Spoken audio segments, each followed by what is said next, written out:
What's up, fellow lords of gaming, and welcome back to the channel. So we're jumping in with some solo leveling and rise content around the holidays, specifically taking a look at salvaging or selling artifacts in order to help clear out your inventory. So let's start off with a simple component here, which is equipping gear to your hunters and your Sun Jin Woo, and how you're going to prioritize. Every character underneath their gear has a recommended stat. Simple as that. You're going to have 3 stats that's inside of your character that basically you want to be building towards with the sets that you have. Attack, water damage, and crit hit rate, for instance, are Alicia Blanche's main stats. It's really easy to build towards her because you know you're basically looking for that attack and crit hit rate. The water damage can only be gained from one item in the game, and that's going to be the bracelet. So outside of that, the rest of her gear should be attack and crit hit rate. Regardless of whatever you're doing, you should be building into attack and crit hit rate. So it becomes really easy to say, hey, I'm looking for an artifact that is going to build her up because I just need to look for the attack and additional attack and the crit hit rate or damage increase stats overall for her. Anything else probably isn't helpful. So let's pay attention to this one right here. For instance, we've got a ring, burning curse, on her that has the attack stat, and then on the bottom we've got a damage increase stat, but we can see HP, additional HP, and crit hit damage. This ring obviously can be improved for Alicia by going over and changing the artifact, and what we're going to do here is go specifically looking at burning curse, and then we'll change the effects so that way we can say it's attack, additional attack that I'm looking for, and then we can say with the select set effects that I'm looking for the same thing, attack and additional attack. Now I can apply that and see I don't have any rings or that meet that. I do have some earrings and I do have some bracelets.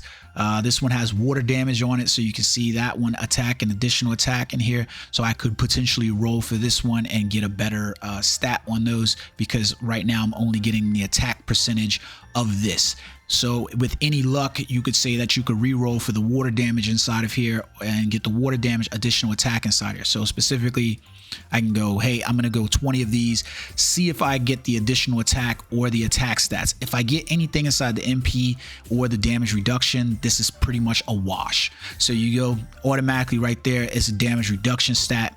This is a wash. Optimally, I'm looking at probably getting 3 and 1, 2 and 2, or all 4 into one stat. So the only way this gets even better for me is if this stat ends up becoming a level 3 or the 1 goes inside this stat. If you don't, this becomes a real good candidate for the event that we just had with like a maze modification to try to re-roll and redo it and get it again. It's entirely up to you how much effort you put into those before you just decide that it's pretty much a wash. But I feel like this is going to end up being MP recovery. I knew it. It's sometimes it's just easy to see, like once those stats start spreading out, that it's just it just becomes pretty obvious. So you can see that 12.96 versus the 4.52 that we have in here, the additional attack. This is realistically going to probably be a reduction overall in terms of where the character is going to be. So not really worth centering around us. So that's what you're looking at in terms of leveling up characters. What you should be doing is going through your main teams that you should have right now, which means that right now Workshop of Brilliant Light is one of the places that you need to be. So you definitely need either a wind or dark team in order to be completing Workshop of Brilliant Light. So you should have 3 people equipped with gear to best suit them. You're looking for optimization of them, at least for those teams. The other teams is going to be light and fire right now. Water seems to have fallen down in terms of the prioritization of usage right now in the game. So it's probably going to come back around and we'll probably get additional characters to do that, but water has sort of fallen. But we had the majority of the game previously to that where water and fire were your primary attributes that were needed. All right, so that's specifically talking about how to equip your hunters and stuff like that. Now we can start taking a look at gear inside your artifact section, and we're going to break these down. So let's reset all these stats, and now we can talk about these.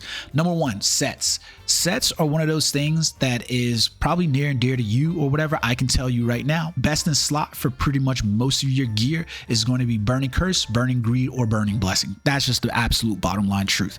Are there going to be situations, depending on content, where you can min-max and maybe get an extra I don't even want to say 5 to 10% bonuses from, you know, maybe going outside of a 8-piece burning set and maybe going 4-piece burning and 4-piece expert, 4-piece berserker, 4-piece outstanding ability. Yes, there probably is.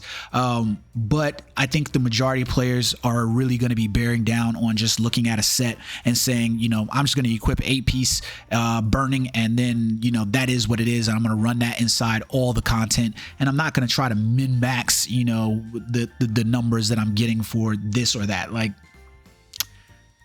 particularly for a mobile game, I'm damn sure not doing that. You know, if this had been like, you know, a major MMO or something like that, yeah, I'd probably be doing that. But it's a mobile game, guys. Like, let's be for real. Anyways, all right, so let's move on and take a look at that. So what we're gonna look at specifically to give you guys an idea of how you should be salvaging or selling items from your inventory to clear up space is, let's take a look at our burning curse set. All right, so number one, what I can do is just look at the burning curse set. We'll take a look at the helmet because I do have some items pre-locked inside of here. So number one, every set is going to have the ability to get a main stat. With the chest and the gloves, you're locked into basically 2 stats. For the gloves, it's additional attack or attack, and for the chest piece is going to be additional defense or defense stat.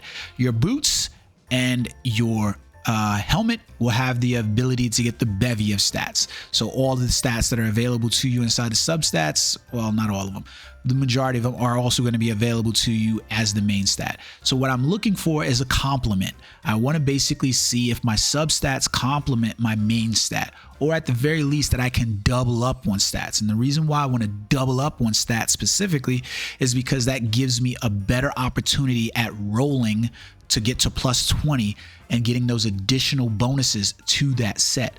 So specifically, let's take a look at one that I have locked. For instance, here we can see that I have an HP helmet in the main stat, and then I've got 8 additional HP percent inside of here. So immediately I'm gonna lock that set in case I have any attack based characters who happen to trigger off of the burning curse, off the HP stat. That's the only reason why I'm gonna keep it. Most of the characters that have an HP percentage as their recommended stat are usually utilizing a burning greed set. I know this from playing, but I don't know if they're going to introduce another character, for instance, that may end up needing HP percent as a attack type character inside the game, especially after we just got Thomas Andre and he's using defense and damage increase as his attack type stats. But you guys get the point. That should be your first look. Now, there are going to be additional considerations that you look at on whether or not you should keep those. So for instance, even though I've got an HP and an additional HP percentage on these stats, I also have some other very good substats on here, meaning I've got attack and damage increase. So meaning that damage increase, basically, the short answer is equated somewhat to your attack and additional attack stats.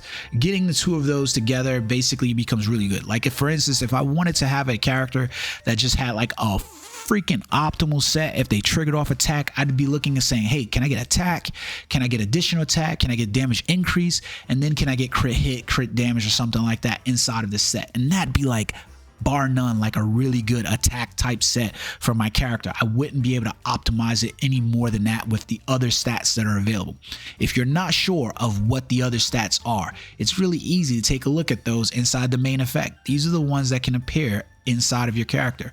If you want to take a look at the subsets, you can look at the ones that appear here. So for an attack type character, like I just said, additional attack, damage increase, and then crit hit rate would be some of those stats that I'd be looking for to see if they were optimally on a piece of gear, so that I could say it is a god tier piece of gear for me.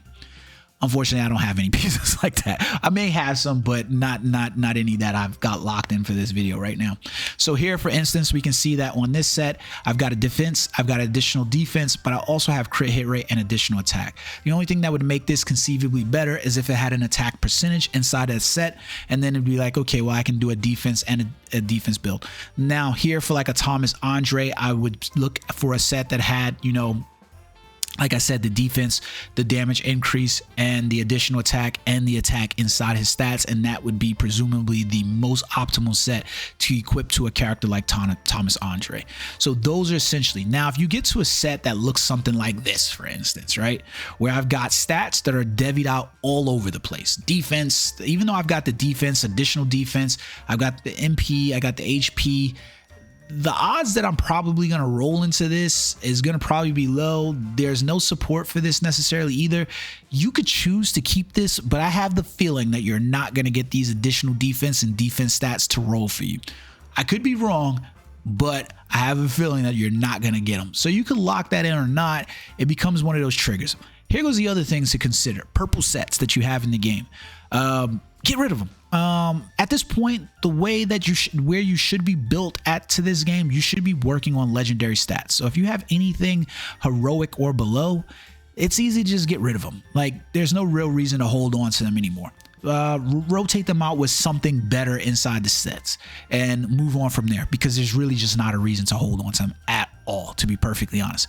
So these are items that you could potentially conceivably just sell or salvage. Here, lastly, I'll show you guys this set. This is like crack on. It's got nice attack, damage increase, and crit hit rate stats. But the problem with a set like this is that it just spread loads a lot of the attributes, and the ability for me to get these are just not there. Now, I could be wrong. I remember inside 7 Deadly Sins Grand Cross, we had the ability to swap out substats, and then that way you can improve them. I don't really see that inside here, and I believe the developer said it was a hard thing to implement. That's probably not something coming to the game just at this moment. So it sucks, but it is what it is. I mean, reasonably, the cost to basically do it, even when we were playing 7 Deadly Sins Grand Cross, was really high and didn't make it really worth it, in my opinion, versus just going to get another set that basically, you know, gave you the stats that you wanted or grind for those sets. So that's it, guys. That's essentially how you want to look at selling and salvaging items to get rid of them. There's a 4,000 cap on the total number of artifacts that you can carry. I've seemed to be hitting that fairly frequently in the past 2 to 3 months, so I'm pretty sure you guys are, and I'm hoping that this video helps you understand how you should be equipping and getting stats for your characters overall, and the excuse me, the ability to boost up your characters as well. I hope you guys enjoyed the video. Until next time, guys, peace.